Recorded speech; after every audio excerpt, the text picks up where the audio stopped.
नवरात्रीचे 9 दिवस घटाला वेगवेगळ्या पानांची फुलांची माळ अर्पण केली जाते। या माळींचं वैशिष्ट्य असं की या माळी बनवण्यासाठी सुईचा वापर केला जात नाही।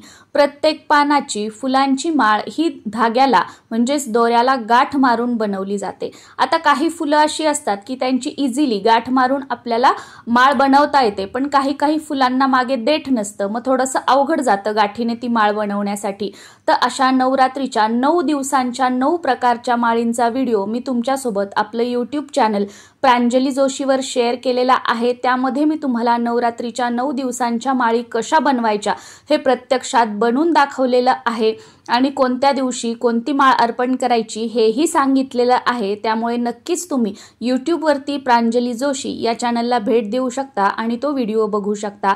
याचबरोबर नवरात्रीमध्ये देव न हलवता कुंकुमार्चन कसं करायचं, नवरात्रीमध्ये आपल्या देवघरात मंगल कलशाची स्थापना कशी करायची, नवरात्रीमध्ये घटस्थापना कशी करायची, अखंड दिवा विझू नये यासाठी काय करायचं, याच प्रकारे अशा बऱ्याच नवरात्री संदर्भातील व्हिडिओज मी आपल्या चॅनलवर अपलोड केलेले आहेत। त्यामुळे नक्कीच तुम्ही प्रांजली जोशी या YouTube चॅनलला भेट देऊ शकता।